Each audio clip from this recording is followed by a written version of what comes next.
सत श्री अकाल प्यारे विद्यार्थियों, मैं सिमरनजीत सिंह तुहाडा सारिਆਂ ਦਾ स्वागत करता हाँ जी अपनी इस ऑनलाइन जमात विच जिस विच अज आपां पढ़ांगे जी जो साडी 12वीं जमात वाली पुस्तक है पंजाबी साहित दर्पण भाग दूजा।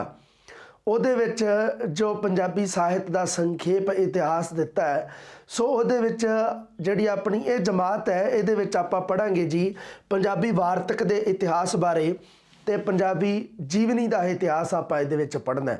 वार्तक दे विच आपां किहड़ा ਸਾਹਿਤ रूप पढ़न जा रहे हैं अज सो जीवनी बारे पढ़ांगे जी। महान शख्सियतां बारे जिवें किसी ने कोई जीवनी लिखी है, किसी की जीवन गाथा जिहड़ी लिखी है ਉਹਦੇ बारे आपां विचार चर्चा करांगे।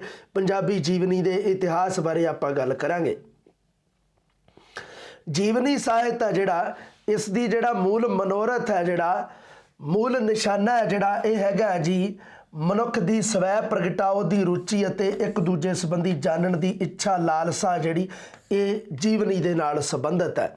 पहला जीवनियां हुंदियां सी महान नायकां नाल संबंधित हुंदियां सीगियां, जिवें गुरु नानक देव जी महान शख्सियत ने तो उन्हां दे नाल जीवन नाल संबंधित बहुत सारियां जीवनियां तुहानूं मिल जाणगियां। इवें ही बहुत सारे धार्मिक जिहड़े होए आ धार्मिक शख्सियतां उन्हां दे नाल संबंधित जीवनियां तुहानूं मिल जाणगियां पहलां जिहड़ियां पढ़ियां जांदियां सी। पर वर्तमान दे विच जिहड़ी जीवनी है जिहड़ी ਉਹਦੇ बारे आपां आ जाणगे भी किहड़े-किहड़े वर्तमान जीवनीकार है जिहड़े उन्हां दी भी गल करांगे। पंजाबी ਸਾਹਿਤ ਦੇ ਵਿੱਚ ਜੇ ਆਪਾਂ ਗੱਲ ਕਰੀਏ ਤੇ ਅੱਜ वर्तमान ਦੇ ਵਿੱਚ 600 ਤੋਂ ਵੱਧ जीवनियां उपलब्ध ਹਨ। 600 ਤੋਂ ਵੱਧ ਵੱਖ-ਵੱਖ जीवनीकारां ने जीवनियां लिखियां। हुण आपां गल करदे हां एक तो एक होर लिखिया होया भी 1850 तो 1900 ईस्वी दे विच किवें दियां जीवनियां रचियां जांदियां सी। वो मुख रूप दे विच धार्मिक जीवनियां दी रचना सीगी जिन्हां दा केंद्र सी सिख गुरु साहिबान जिहड़े भगत होए आ होर धार्मिक महापुरुष है उन्हां दे जीवनां नूं इन्हां दे जीवन संबंधी जो रचनावां रचियां जांदियां सन वो जीवनियां जिहड़ियां सी 1850 तो लैके 1900 इस समय दे विच रचियां गईयां। हुण आपां गल करते हैं पंजाबी जीवनी के मुढ़ले स्वरूप बारे। अपने जो प्रश्न दे रखे इस पाठ के पिछे उहदे विच पंजाबी जीवनी का मुढ़ला स्वरूप आपां पढ़ना है। फिर उस तो बाद जिवें पंजाबी जीवनी के संखेप इतिहास बारे भी आपां जाणांगे ते उहदे नाल एक होर जिहड़ा प्रश्न है वह भी अगे आपां उहदे बारे भी आपां गल करांगे। जिहड़े 3 प्रश्न दे रखे आ ओह आपां क्लीयर करने हैं, उस तो इलावा नहीं कुछ भी आपां पढ़ना। जिवें मुढ़लियां जीवनी जे आपां गल करिए भी पंजाबी जीवनी ਸਾਹਿਤ ਦੇ मुढ़ले स्वरूप ਦੇ ਵਿੱਚ ਕਿਹੜੇ-ਕਿਹੜੇ जीवनीकार पढ़ने आपां ਤਾਂ एक आपां पढ़ना पहले नंबर ते ਗਿਆਨੀ ਦਿੱਤ ਸਿੰਘ ਨੂੰ पढ़ना है। तुसीं पहले नंबर ते ਗਿਆਨੀ ਦਿੱਤ ਸਿੰਘ ਨੂੰ याद रखना है। जदों प्रश्न आ जाए भी पंजाबी जीवनी ਸਾਹਿਤ ਦੇ मुढ़ले स्वरूप उत्ते चानना पाओ मुढ़ले स्वरूप की जानकारी दिओ ਤਾਂ तुसीं उदों करना है भी ਗਿਆਨੀ ਦਿੱਤ ਸਿੰਘ तो शुरू करना है। मुढ़ले स्वरूप च तुसीं आ भी लिख सकते हो भी 1850 तो 1900 ਦੇ ਵਿੱਚ ਜਿਹੜੀਆਂ जीवनियां रचियां ਜਾਂਦੀਆਂ ਸੀ उन्हां दा मुख रूप धार्मिक सी। ये लिख सकते हो गुरु साहिबाना के जीवन संबंधी जीवनियां सी, भगत होर धार्मिक महापुरुषों के जीवन नाल संबंधित जीवनियां की रचना की जाती सी। उस तो बाद तुसीं ਗਿਆਨੀ ਦਿੱਤ ਸਿੰਘ ਦੀ रचनावां ਜਿਹੜੀਆਂ जीवनियां रचियां जिवें जन्म साखी श्री गुरु नानक देव जी, जीवन कथा श्री गुरु हर राय जी, जीवन कथा श्री गुरु हरकृष्ण जी, भाई तारू सिंह जी की शहीदी, जीवन कथा श्री गुरु तेग बहादुर जी। ये ਗਿਆਨੀ ਦਿੱਤ ਸਿੰਘ जी ने कुछ जीवनियां लिखियां, ये याद रखनियां तुसीं। फिर उस तो बाद आपां गल करते हैं जी फिर उस तो बाद मुढ़ले स्वरूप की होर आपां अगे गल करिए तो ये तो सीगियां जिवें धार्मिक जीवनियां आ गईयां, अध्यात्मिक जीवनियां आ गईयां ਗਿਆਨੀ ਦਿੱਤ ਸਿੰਘ वालियां। मुढ़ले स्वरूप दे विच तुहानूं पता ही है भाई वीर सिंह जी का नाम है, जिवें पिछे कविता दे विच भी आया सी, नावलों दे विच भी आया सी, नाटक दे विच भी आया सी। तो इत्थे भी मतलब जीवनियां जिहड़ियां भाई वीर सिंह जी ने रचियां जिवें कलगीधर चमत्कार, गुरु नानक चमत्कार, संत गाथा, अष्ट गुरु चमत्कार, ये है जिहड़ी ट्रैक्टां दे रूप में जीवनियां छपदियां रहियां, ये भी तुसीं याद रखनियां। उस तो बाद आपां गल करांगे जी जीवनी दे विच आपां जिहड़ा महत्वपूर्ण याद रखनी है जीवनी। अज में बहुत सारे जीवनीकार दिते हुए हैं, पुस्तक तुसीं जदों खोलोगे बड़े जीवनीकार दिते हैं, उन्हां दे विचों बिल्कुल महत्वपूर्ण है जिहड़े तुसीं याद रखने हैं वो मैं तुहानूं दसणे हैं। एक जिवें आ देखो करम सिंह हिस्टोरीयन ने जीवनी लिखी है, एक साहित्यकार है इतिहासकार है करम सिंह हिस्टोरीयन।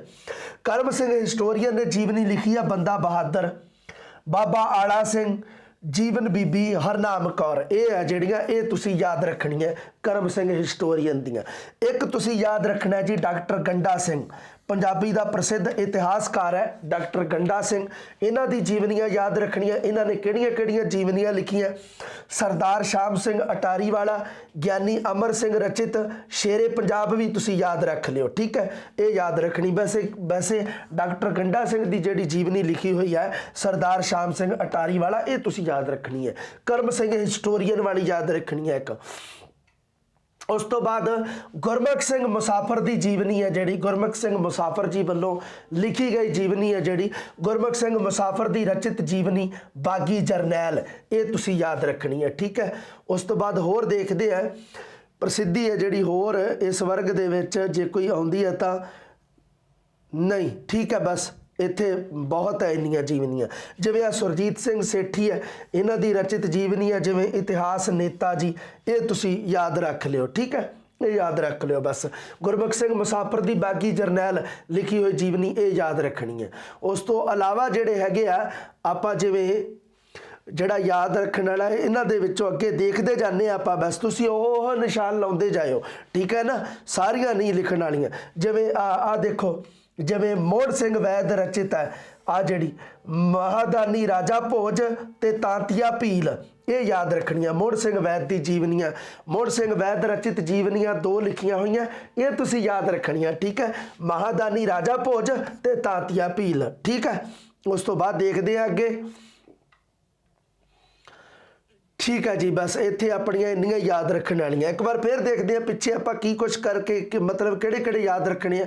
1850 ਤੋਂ ਲੈ ਕੇ 1900 ਵਾਲੀ ਗੱਲ ਜਿਹੜੀ ਤੁਸੀਂ ਯਾਦ ਰੱਖਣੀ ਹੈ ਵੀ ਇਹ ਸਮੇਂ ਦੇ ਵਿੱਚ ਧਾਰਮਿਕ ਜੀਵਨੀਆਂ ਜਿਹੜੀਆਂ ਜ਼ਿਆਦਾ ਰਚੀਆਂ ਗਈਆਂ। ਗਿਆਨੀ ਦਿੱਤ ਸਿੰਘ ਦੀਆਂ ਰਚਿਤ ਜੀਵਨੀਆਂ ਜਿਹੜੀਆਂ ਇਹ ਤੁਸੀਂ ਯਾਦ ਰੱਖਣੀਆਂ। ਭਾਈ ਵੀਰ ਸਿੰਘ ਜੀ ਦੁਆਰਾ ਰਚਿਤ ਜੀਵਨੀਆਂ ਤੁਸੀਂ ਯਾਦ ਰੱਖਣੀਆਂ। ਉਸ ਤੋਂ ਇਲਾਵਾ ਕਰਮ ਸਿੰਘ ਹਿਸਟੋਰੀਅਨ ਦੀਆਂ ਰਚਿਤ ਜੀਵਨੀਆਂ ਤੇ ਡਾਕਟਰ ਗੰਡਾ ਸਿੰਘ ਵੱਲੋਂ ਰਚਿਤ ਜੀਵਨੀਆਂ ਤੁਸੀਂ ਯਾਦ ਰੱਖਣੀਆਂ। ਗੁਰਮੁਖ ਸਿੰਘ ਮੁਸਾਫਰ ਜੀ ਵੱਲੋਂ ਰਚਿਤ ਤੁਸੀਂ ਜੀਵਨੀ ਯਾਦ ਰੱਖਣੀ ਹੈ ਤੇ ਮੋਹਣ ਸਿੰਘ ਵੈਦ ਜੀ ਵੱਲੋਂ ਰਚਿਤ ਜੀਵਨੀ ਹੈ ਜਿਹੜੀਆਂ 2, ਇਹ ਵੀ ਤੁਸੀਂ ਯਾਦ ਰੱਖਣੀ ਹੈ। ਉਸ ਤੋਂ ਬਾਅਦ ਜਿਵੇਂ ਆਪਾਂ ਗੱਲ ਕਰੀਏ ਤਾਂ ਹਾਂਜੀ ਡਾਕਟਰ ਸ਼ੇਰ ਸਿੰਘ ਰਚਿਤ ਜੀਵਨੀ ਹੈ ਜਿਹੜੀ, ਇਹ ਤੁਸੀਂ ਯਾਦ ਰੱਖਣੀ ਹੈ। ਇੱਕ ਡਾਕਟਰ ਸ਼ੇਰ ਸਿੰਘ ਰਚਿਤ ਜੀਵਨੀ ਹੈ ਜਿਹੜੀ ਅੰਮ੍ਰਿਤ ਜੀਵਨ, ਇਹ ਵੀ ਤੁਸੀਂ ਯਾਦ ਰੱਖਣੀ ਹੈ, ਠੀਕ ਹੈ ਨਾ। ਤੇ ਇੱਕ ਆ ਵੀ ਸ਼ਮਸ਼ੇਰ ਸਿੰਘ ਅਸ਼ੋਕ, ਇਹਦਾ ਵੀ ਤੁਸੀਂ ਯਾਦ ਰੱਖਣਾ। ਇਹਨਾਂ ਦੇ ਦੁਆਰਾ ਰਚਿਤ ਜੀਵਨੀ ਹੈ ਗੁਰੂ ਨਾਨਕ ਜੀਵਨੀ ਤੇ ਗੋਸ਼ਟਾਂ ਸ਼ਹੀਦਾਂ ਦੇ ਸਰਤਾਜ ਸ਼੍ਰੀ ਗੁਰੂ ਅਰਜਨ ਦੇਵ ਜੀ। ਇੱਥੇ ਤੁਸੀਂ 2 ਜੀਵਨੀਕਾਰਾਂ ਨੂੰ ਯਾਦ ਰੱਖਣਾ, 2 ਕਿਹੜੇ? ਇੱਕ ਸ਼ਮਸ਼ੇਰ ਸਿੰਘ ਅਸ਼ੋਕ ਨੂੰ ਤੇ ਇੱਕ ਡਾਕਟਰ ਸ਼ੇਰ ਸਿੰਘ ਨੂੰ, ਠੀਕ ਹੈ ਨਾ, ਯਾਦ ਰੱਖਣੀਆਂ ਤੁਸੀਂ। ਹੁਣ ਆਪਾਂ ਗੱਲ ਕਰਦੇ ਆ, ਇਹ ਸੀਗੀਆਂ ਜੀ ਪੰਜਾਬੀ ਸਾਹਿਤ ਦੇ ਵਿੱਚ ਜਿਹੜੀਆਂ ਜੀਵਨੀਆਂ ਦਾ ਮੁੱਢਲਾ ਸਰੂਪ ਸੀ, ਉਹਨਾਂ ਦੇ ਬਾਰੇ ਆਪਾਂ ਵਿਚਾਰ ਕੀਤਾ। ਹੁਣ ਆਪਾਂ ਚੱਲਦੇ ਆ ਅੱਗੇ 1947 ਤੋਂ ਬਾਅਦ ਜੀਵਨੀਆਂ ਦਾ ਕੀ ਇਤਿਹਾਸ ਹੁੰਦਾ ਹੈ। 1947 ਦੇਸ਼ ਵੰਡ ਤੋਂ ਬਾਅਦ ਕਿਹੜੀਆਂ ਜਿਹੜੀਆਂ ਤੁਸੀਂ ਯਾਦ ਰੱਖਣੀਆਂ, ਉਹ ਮੈਂ ਸਿੱਧੀਆਂ ਤੁਹਾਨੂੰ ਦੱਸਦਾ ਜਾਂਦਾ, ਤੁਸੀਂ ਉਹ ਹੀ ਯਾਦ ਰੱਖਣੀਆਂ, ਬਹੁਤ ਮਹੱਤਵਪੂਰਨ ਹੈ ਉਹ। ਜਿਨ੍ਹਾਂ ਦੇ ਵਿੱਚੋਂ ਗੁਰਬਖਸ਼ ਸਿੰਘ ਪ੍ਰੀਤਲੜੀ ਦੀ ਜੀਵਨੀ ਹੈ ਜਿਹੜੀ ਗੁਰਬਖਸ਼ ਸਿੰਘ ਪ੍ਰੀਤਲੜੀ ਨੇ ਰਚੀ ਹੈ ਪਰਮ ਮਨੁੱਖ, ਇੱਕ ਇਹ ਯਾਦ ਰੱਖਣੀ ਹੈ। ਗਿਆਨੀ ਗੁਰਦਿੱਤ ਸਿੰਘ ਨੇ ਇੱਕ ਜੀਵਨੀ ਰਚੀ ਹੈ ਅਮਰਨਾਮਾ, ਤੇ ਡਾਕਟਰ ਗੰਡਾ ਸਿੰਘ ਜਿਨ੍ਹਾਂ ਦਾ ਪਿੱਛੇ ਵੀ ਨਾਮ ਆਇਆ ਸੀ ਇੱਥੇ ਵੀ ਆ ਗਿਆ, ਉਹ ਵੀ ਤੁਸੀਂ ਨਾਲ ਜੋੜ ਲੈਣੀ ਹੈ। ਬੰਦਾ ਸਿੰਘ ਬਹਾਦਰ ਤੇ ਸਰਦਾਰ ਜੱਸਾ ਸਿੰਘ ਆਹਲੂਵਾਲੀਆ, ਠੀਕ ਹੈ, ਇਹ ਤੁਸੀਂ ਯਾਦ ਰੱਖਣੀ ਹੈ। ਉਸ ਤੋਂ ਬਾਅਦ ਪ੍ਰੋਫੈਸਰ ਸਾਹਿਬ ਸਿੰਘ ਜੀ ਜਿਹੜੇ ਪ੍ਰਸਿੱਧ ਵਿਆਕਰਣਕਾਰ ਹੈ ਜਿਹੜੇ, ਉਹਨਾਂ ਦੀ ਗੁਰਬਾਣੀ ਵਿਆਕਰਣ ਜਿਨ੍ਹਾਂ ਨੇ ਰਚਨਾ ਕੀਤੀ ਹੈ, ਉਹਨਾਂ ਦੇ ਵੱਲੋਂ ਰਚਿਤ ਜੀਵਨੀਆਂ ਜੀਵਨ ਬਿਰਤਾਂਤ ਗੁਰੂ ਹਰਰਾਏ ਜੀ ਤੇ ਗੁਰੂ ਹਰਕ੍ਰਿਸ਼ਨ ਜੀ, ਇਹ ਤੁਸੀਂ ਯਾਦ ਰੱਖਣੀ ਹੈ। ਉਸ ਤੋਂ ਬਾਅਦ ਆਪਾਂ ਗੱਲ ਕਰੀਏ ਜੀ ਬਾਬਾ ਗੁਰਦਿੱਤ ਸਿੰਘ ਜੀਵਨੀ ਹੈ ਜਿਹੜੀ ਰਚਿਤ ਜਸਵੰਤ ਸਿੰਘ ਜੱਸ ਨੇ ਜਿਹੜੀਆਂ ਲਿਖੀਆਂ ਹੋਈਆਂ, ਜਿਵੇਂ ਬਾਬਾ ਰਾਮ ਸਿੰਘ ਨਾਮਧਾਰੀ ਜੀਵਨੀ ਹੈ, ਬਾਬਾ ਗੁਰਦਿੱਤ ਸਿੰਘ ਕਾਮਾਗਾਟਾ ਮਾਰੂ, ਇਹ ਤੁਸੀਂ ਯਾਦ ਰੱਖਣੀਆਂ, ਠੀਕ ਹੈ। ਉਸ ਤੋਂ ਬਾਅਦ 1960 ਈਸਵੀ ਤੋਂ ਹੁਣ ਤੱਕ ਜਿਹੜੀਆਂ ਰਚਨਾਵਾਂ ਹੋਈਆਂ ਉਹਨਾਂ ਦੇ ਬਾਰੇ ਗੱਲ ਕਰਦੇ ਆ ਜੀ, ਕਿਹੜੀਆਂ? ਇੱਕ ਤਾਂ ਤੁਸੀਂ ਯਾਦ ਰੱਖਿਓ ਗੁਰਦਿਆਲ ਸਿੰਘ ਫੁੱਲ ਜਿਹੜਾ ਹੈਗਾ ਨਾ ਪ੍ਰਸਿੱਧ ਨਾਵਲਕਾਰ ਹੈ ਜਿਹੜਾ, ਤਾਂ ਇਹਨਾਂ ਦੇ ਦੁਆਰਾ ਪ੍ਰਸਿੱਧ ਨਾਟਕਕਾਰ ਹੈ ਜਿਹੜਾ ਗੁਰਦਿਆਲ ਸਿੰਘ ਫੁੱਲ, ਇਹਨਾਂ ਦੇ ਵੱਲੋਂ ਜਿਹੜੀਆਂ ਜੀਵਨੀਆਂ ਲਿਖੀਆਂ ਗਈਆਂ ਉਹਦੇ ਵਿੱਚੋਂ ਇੱਕ ਜੀਵਨ ਪ੍ਰਕਾਸ਼, ਇਹ ਜੀਵਨੀ ਭਾਈ ਜੋਧ ਸਿੰਘ ਦੀ ਹੈ। ਇਹਦੇ ਵਿੱਚ ਇਹ ਜਿਹੜੀ ਗੁਰਦਿਆਲ ਸਿੰਘ ਨੇ ਜਿਹੜੀ ਜੀਵਨੀ ਲਿਖੀ ਹੈ ਇੱਕ ਜੀਵਨ ਪ੍ਰਕਾਸ਼, ਇਹ ਭਾਈ ਜੋਧ ਸਿੰਘ ਜੀ ਦੇ ਜੀਵਨ ਬਾਰੇ ਲਿਖੀ ਗਈ ਹੈ, ਇਹ ਤੁਸੀਂ ਯਾਦ ਰੱਖਣੀ ਹੈ ਇੱਕ ਤਾਂ, ਠੀਕ ਹੈ। ਉਸ ਤੋਂ ਬਾਅਦ ਆਪਾਂ ਗੱਲ ਕਰੀਏ ਜੇ ਤਾਂ ਆਪਣੇ ਅੱਗੇ ਹੋਰ ਦੇਖਦੇ ਆ ਜੀਵਨੀ ਆਪਣੇ ਕਿਹੜੀ ਕੰਮ ਦੀ ਆ। ਹਾਂ, ਇੱਕ ਤੁਸੀਂ ਯਾਦ ਰੱਖਿਓ ਡਾਕਟਰ ਕਾਲਾ ਸਿੰਘ ਬੇਦੀ ਨੇ ਜਿਹੜੀ ਜੀਵਨੀ ਲਿਖੀ ਹੈ, ਡਾਕਟਰ ਕਾਲਾ ਸਿੰਘ ਬੇਦੀ ਦੁਆਰਾ ਰਚਿਤ ਨਾਨਕ ਨਿਰੰਕਾਰੀ, ਇਹ ਤੁਸੀਂ ਯਾਦ ਰੱਖਣੀ ਹੈ, ਠੀਕ ਹੈ। ਉਸ ਤੋਂ ਬਾਅਦ ਹੋਰ ਜਿਵੇਂ ਪਿਆਰਾ ਸਿੰਘ ਪਦਮ ਨੇ ਜੀਵਨੀ ਲਿਖੀ ਆ ਗੋਬਿੰਦ ਸਾਗਰ, ਇਹ ਤੁਸੀਂ ਯਾਦ ਰੱਖਣੀ ਹੈ। ਜਿਹੜੇ ਮੈਂ ਜਿਨ੍ਹਾਂ ਤੇ ਨਿਸ਼ਾਨ ਲਾਤੇ ਤੁਸੀਂ ਵੀ ਉਹਨਾਂ ਤੇ ਨਿਸ਼ਾਨ ਲਾ ਲਓ, ਉਹ ਯਾਦ ਰੱਖਣੇ ਆ ਤੁਸੀਂ ਹਰ ਹਾਲ ਦੇ ਵਿੱਚ। ਉਸ ਤੋਂ ਬਾਅਦ ਸੋਹਣ ਸਿੰਘ ਸ਼ੀਤਲ ਜੀ ਵੱਲੋਂ ਕੁਝ ਜੀਵਨੀਆਂ ਲਿਖੀਆਂ ਗਈਆਂ, ਜਿਨ੍ਹਾਂ ਦੇ ਵਿੱਚੋਂ ਮਨੁੱਖਤਾ ਦੇ ਗੁਰੂ ਨਾਨਕ ਦੇਵ ਜੀ, ਉਸ ਤੋਂ ਬਾਅਦ ਮਨੁੱਖਤਾ ਦੇ ਗੁਰੂ ਅੰਗਦ ਦੇਵ ਜੀ ਤੋਂ ਗੁਰੂ ਤੇਗ ਬਹਾਦਰ ਜੀ ਤੱਕ, ਇਹ ਤੁਸੀਂ ਯਾਦ ਰੱਖਣੀਆਂ, ਠੀਕ ਹੈ ਜੀ। ਪ੍ਰੋਫੈਸਰ ਸਾਹਿਬ ਸਿੰਘ ਵੱਲੋਂ ਰਚਿਤ ਜੀਵਨੀ ਹੈ ਜਿਹੜੀ ਜੀਵਨ ਬ੍ਰਿਤਾਂਤ ਸ਼੍ਰੀ ਗੁਰੂ ਨਾਨਕ ਦੇਵ ਜੀ ਤੇ ਜੀਵਨ ਬ੍ਰਿਤਾਂਤ ਸ਼੍ਰੀ ਗੁਰੂ ਗੋਬਿੰਦ ਸਿੰਘ ਜੀ, ਇਹ ਵੀ ਤੁਸੀਂ ਯਾਦ ਰੱਖਣੀ ਹੈ। ਹਾਂ, ਸਭ ਤੋਂ ਮਹੱਤਵਪੂਰਨ ਇੱਕ ਹੋਰ ਹੈ, ਗੁਰਬਖਸ਼ ਸਿੰਘ ਪ੍ਰੀਤਲੜੀ ਨੇ ਇੱਕ ਜੀਵਨੀ ਰਚੀ ਹੈ ਸਰਬ ਪੱਖੀ ਨਾਇਕ, ਇਹ ਤੁਸੀਂ ਯਾਦ ਰੱਖਣੀ ਹੈ, ਠੀਕ ਹੈ ਜੀ। ਉਸ ਤੋਂ ਬਾਅਦ ਆਪਾਂ ਇੱਕ ਤੁਸੀਂ ਹੋਰ ਯਾਦ ਰੱਖ ਲਿਓ ਵਰਿਆਮ ਸਿੰਘ ਸੰਧੂ ਦੁਆਰਾ ਰਚਿਤ ਜਿਹੜੀ ਜੀਵਨੀ ਹੈ ਕੁਸ਼ਤੀ ਦਾ ਧਰੂ ਤਾਰਾ, ਇਹ ਤੁਸੀਂ ਯਾਦ ਰੱਖਣੀ ਹੈ ਇੱਕ, ਠੀਕ ਹੈ ਜੀ। ਇਹਦਾ ਵੀ ਨਾਮ ਆ ਗਿਆ। ਹਾਂਜੀ, ਗਿਆਨੀ ਹੀਰਾ ਸਿੰਘ ਦਰਦ ਦੀ ਮੇਵਾ ਸਿੰਘ ਸਿੱਧੂ ਨੇ ਇੱਕ ਜੀਵਨੀ ਲਿਖੀ ਹੈ, ਮੇਵਾ ਸਿੰਘ ਸਿੱਧੂ ਨੇ ਲਿਖੀ ਹੈ ਗਿਆਨੀ ਹੀਰਾ ਸਿੰਘ ਦਰਦ ਦੀ ਜੀਵਨ ਤੇ ਰਚਨਾ, ਇਹ ਯਾਦ ਰੱਖਣੀ ਹੈ। ਤੇ ਇਸ ਤੋਂ ਬਾਅਦ ਗਿਆਨੀ ਗੁਰਮੁਖ ਸਿੰਘ ਮੁਸਾਫਰ ਦੀ ਜੀਵਨ ਤੇ ਰਚਨਾ ਇਹ ਮੇਵਾ ਸਿੰਘ ਸਿੱਧੂ ਨੇ ਲਿਖੀਆਂ, ਇਹ ਤੁਸੀਂ ਜ਼ਰੂਰ ਯਾਦ ਰੱਖਣੀਆਂ, ਠੀਕ ਹੈ। ਪ੍ਰਿੰਸੀਪਲ ਨਿਰੰਜਨ ਸਿੰਘ ਦਾ ਨਾਮ ਹੋਰ ਤੁਸੀਂ ਯਾਦ ਰੱਖਣਾ ਜੀਵਨੀਕਾਰਾਂ ਦੇ ਵਿੱਚ। ਇਹਨਾਂ ਦੁਆਰਾ ਰਚਿਤ ਜੀਵਨੀਆਂ ਜਿਵੇਂ ਜੀਵਨ ਯਾਤਰਾ ਮਾਸਟਰ ਤਾਰਾ ਸਿੰਘ, ਜਸਵੰਤ ਸਿੰਘ ਰਚਿਤ ਮਾਸਟਰ ਤਾਰਾ ਸਿੰਘ, ਇਹ ਵੀ ਯਾਦ ਰੱਖਣੀਆਂ, ਠੀਕ ਹੈ। ਉਸ ਤੋਂ ਬਾਅਦ ਆਪਾਂ ਗੱਲ ਕਰਦੇ ਹਾਂ ਜੀ, ਜੇ ਕੋਈ ਹੋਰ ਆਪਣਾ ਕੋਈ ਕੰਮ ਦੀ ਗੱਲ ਹੈ ਜਿਹੜੀ ਯਾਦ ਆਉਂਦੀ ਹੈ ਤਾਂ ਵਿੱਚੋਂ ਦੇਖ ਲੈਣਾ ਮੈਂ। ਉਸ ਤੋਂ ਬਾਅਦ ਹਾਂਜੀ, ਠੀਕ ਹੈ, ਇਹਦੇ ਵਿੱਚੋਂ ਨਹੀਂ ਕੋਈ ਖਾਸ ਇੰਨੀ ਕੋਈ ਜੀਵਨੀ ਆਪਣੀ ਹੈ ਨਹੀਂ। ਹਾਂ, ਜਸਵੰਤ ਸਿੰਘ ਕੰਵਲ ਦੁਆਰਾ ਰਚਿਤ ਜੀਵਨੀ ਹੈ ਜੂਹੂ ਦਾ ਮੋਤੀ ਬਲਰਾਜ ਸਾਹਨੀ ਬਾਰੇ, ਇਹ ਪ੍ਰਸਿੱਧ ਫਿਲਮੀਕਾਰ ਹੋਇਆ, ਮਤਲਬ ਐਕਟਰ ਹੋਇਆ ਪ੍ਰਸਿੱਧ ਬਲਰਾਜ ਸਾਹਨੀ, ਉਹਨਾਂ ਦੀ ਜੀਵਨੀ ਲਿਖੀ ਗਈ ਹੈ। ਕਿਹਨੇ ਲਿਖੀ ਹੈ? ਜਸਵੰਤ ਸਿੰਘ ਕੰਵਲ ਪ੍ਰਸਿੱਧ ਨਾਵਲਕਾਰ ਨੇ, ਤੇ ਉਸ ਜੀਵਨੀ ਦਾ ਨਾਮ ਹੈ ਜੂਹੂ ਦਾ ਮੋਤੀ, ਇਹ ਤੁਸੀਂ ਯਾਦ ਰੱਖਣੀ ਹੈ। ਧਰਮਪਾਲ ਸਿੰਘਲ ਦੁਆਰਾ ਰਚਿਤ ਜੀਵਨੀ ਹੈ ਸ਼੍ਰੀ ਗੁਰੂ ਰਾਮਦਾਸ ਜੀ, ਇਹ ਯਾਦ ਰੱਖਣੀ ਹੈ। ਉਸ ਤੋਂ ਬਾਅਦ ਤੁਸੀਂ ਯਾਦ ਰੱਖਿਓ ਪਿਆਰੇ ਵਿਦਿਆਰਥੀਓ, ਹਾਂ, ਗੁਰਮੁਖ ਸਿੰਘ ਮੁਸਾਫਰ ਦੁਆਰਾ ਰਚਿਤ ਜੀਵਨੀ ਨੇੜਿਓਂ ਤੱਕਿਆ ਜਵਾਹਰ ਲਾਲ ਤੇ ਨੇੜਿਓਂ ਤੱਕਿਆ ਗਾਂਧੀ, ਇਹ ਯਾਦ ਰੱਖਣੀ ਹੈ। ਗਿਆਨੀ ਗੁਰਦਿੱਤ ਸਿੰਘ ਦਾ ਨਾਮ ਫੇਰ ਆ ਗਿਆ ਇੱਥੇ ਵੀ ਤੁਸੀਂ ਯਾਦ ਰੱਖਣਾ ਉਹਨਾਂ ਨੂੰ।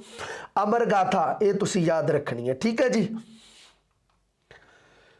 ਉਸ ਤੋਂ ਬਾਅਦ ਕੁਝ ਹੋਰ ਹੈ ਜਿਹੜੀ ਕੋਈ ਆਪਣੇ ਕੰਮ ਦੀ ਹੈ ਤਾਂ ਦੇਖ ਲੈਂਦੇ ਆ। ਜੀਵਨੀਕਾਰਾਂ ਵਿੱਚ ਗੁਰਬਖਸ਼ ਸਿੰਘ ਪ੍ਰੀਤਲੜੀ ਦਾ ਫੇਰ ਇੱਥੇ ਮਤਲਬ ਉਹਨਾਂ ਦੀ ਜੀਵਨੀ ਦੇ ਨਾਮਾਂ ਦਾ ਦੁਹਰਾਵ ਹੋ ਗਿਆ, ਫੇਰ ਇਹ ਯਾਦ ਰੱਖਣੇ ਆ ਤੁਸੀਂ। ਪਰਮ ਮਨੁੱਖ, ਸਰਬਪੱਖੀ ਨਾਇਕ ਕਪੂਰ ਸਿੰਘ ਸਰਬਪੱਖੀ ਨਾਇਕ ਤੇ ਕਪੂਰ ਸਿੰਘ ਦੁਆਰਾ ਰਚਿਤ ਹੈ ਜਿਹੜੀ ਸਪਤ ਸਰਿੰਗ ਤੇ ਸਾਚੀ ਸਾਖੀ, ਇਹ ਯਾਦ ਰੱਖਣੀ ਹੈ।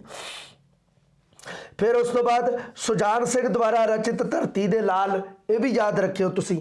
SS ਅਮੋਲ ਦੁਆਰਾ ਨਵੀਨ ਅਮੋਲ ਜੀਵਨ, ਭਾਰਤ ਦੇ ਮਹਾਕਵੀ, 3 ਮਹਾਪੁਰਸ਼, ਇਹ ਵੀ ਯਾਦ ਰੱਖਣੀ ਹੈ। ਤੇ ਉਸ ਤੋਂ ਬਾਅਦ ਗੁਰਮੁਖ ਸਿੰਘ ਮੁਸਾਫਰ ਦੁਆਰਾ ਰਚਿਤ 20ਵੀਂ ਸਦੀ ਦਾ ਸ਼ਹੀਦ, ਇਹ ਵੀ ਯਾਦ ਰੱਖਣੀ, 20ਵੀਂ ਸਦੀ ਦੇ ਸ਼ਹੀਦਾਂ ਬਾਰੇ ਜੀਵਨੀ ਹੈ। ਉਸ ਤੋਂ ਬਾਅਦ ਬਲਵੰਤ ਗਾਰਗੀ ਦੁਆਰਾ ਰਚਿਤ ਹੈ ਜਿਹੜੀ ਉਹ ਹੈਗੀ ਹੈ ਪੰਜਾਬ ਦੇ ਮਹਾਨ ਕਲਾਕਾਰ, ਇਹ ਯਾਦ ਰੱਖਣੀ ਹੈ, ਠੀਕ ਹੈ ਜੀ। ਉਸ ਤੋਂ ਬਾਅਦ ਨਹੀਂ ਕੋਈ ਸਧਾਰਨ ਹੈ, ਬਾਕੀ ਤਾਂ ਹਾਂ ਸਭ ਤੋਂ ਮਹੱਤਵਪੂਰਨ ਹੈ ਜਿਹੜਾ ਮੋਨੋਗ੍ਰਾਫ ਦੇ ਨਾਲ ਸੰਬੰਧਿਤ ਹੈ। ਇੱਕ ਤੁਹਾਡੇ ਹੋਰ ਪ੍ਰਸ਼ਨ ਦੇ ਰੱਖਿਆ ਵੀ ਪੰਜਾਬੀ ਯੂਨੀਵਰਸਿਟੀ ਪਟਿਆਲਾ ਵੱਲੋਂ ਮੋਨੋਗ੍ਰਾਫ ਲੜੀ ਅਧੀਨ ਜਿਹੜੀਆਂ ਮੋਨੋਗ੍ਰਾਫੀ ਰਚਨਾਵਾਂ ਜਿਹੜੀਆਂ ਜੀਵਨੀਆਂ ਜਿਹੜੀਆਂ ਉਹ ਛਪਵਾਈਆਂ ਗਈਆਂ ਨੇ ਉਹਨਾਂ ਦਾ ਜ਼ਿਕਰ ਤੁਸੀਂ ਜ਼ਰੂਰ ਕਰਨਾ, ਉਹ ਜ਼ਰੂਰ ਯਾਦ ਰੱਖਣੀਆਂ। ਇਹਨਾਂ ਦੇ ਵਿੱਚੋਂ ਦੇਖ ਲਓ ਕਿਹੜੀਆਂ ਕਿਹੜੀਆਂ, ਵੈਸੇ ਤਾਂ 100 ਤੋਂ ਵੱਧ ਮੋਨੋਗ੍ਰਾਫ ਪ੍ਰਕਾਸ਼ਿਤ ਹੋ ਚੁੱਕੇ ਹੈ।